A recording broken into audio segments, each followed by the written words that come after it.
متى يكون هجران أهل البدع؟ أولا المبتدع يبين له حتى تزول عنه الشبهة، إن أراد الله به خيرا. إذا بين له وأزيل بالبيان الشبهة التي كان عليها ورجع إلى الحق فذاك هو المطلوب. دعوة الناس ليهتدوا هي المطلب الأساسي، وهي دعوة الرسل.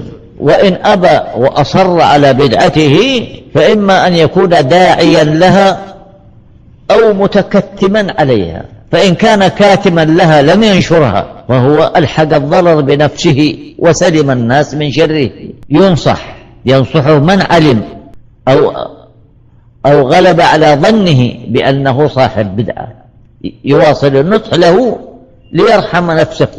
وأما الداعي إلى البدعة كمن ينشر بدعته سواء على سبيل السر أو على سبيل العلانية فهذا هو الذي يهجر ويزجر ويشهر به حتى يعرفه الناس ويعرفون بدعته، لأنه لو ترك لألحق ضررا بالناس بدعوته السرية المخالفة لمنهج الكتاب والسنة. وأما إذا بين أمره وبينت بدعته وأقيمت الحجج من الكتاب والسنة انتهر الناس عنه وعرفوه وجانبوه، وهذا فيه جهاد بالكلمة بالأمر بالمعروف والنهي عن المنكر. وقد جاء في المأثور عن السلف: الراد على أهل البدع مجاهد، والرد على أهل البدع جهاد. بل قال ابن القيم رحمه الله إنه أخص الجهادين، الجهاد بالعلم أخص الجهادين، يعني لا يقوم به إلا طائفة من الناس قليلة،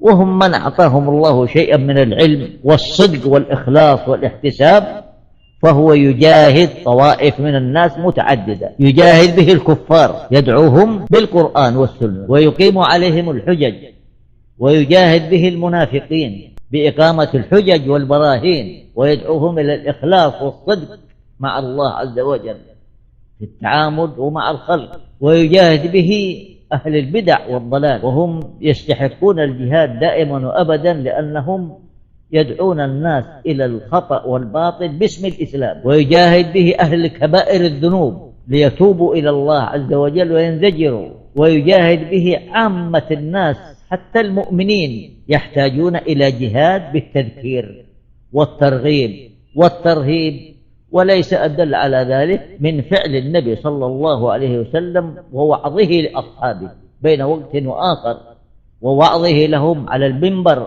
صلاة الجمعة على سبيل الاستمرار، وهم أهل الإيمان الكامل. فالمهم أن المجاهد بالعلم يجاهد طوائف متعددة، وكم له من الأجر عند الله إذا أصاب وأخلص واحتسب الأجر عند الله تبارك وتعالى. لا سيما الرد على أهل البدع والضلال الذين لا يخلو زمان ولا مكان منهم غالبا.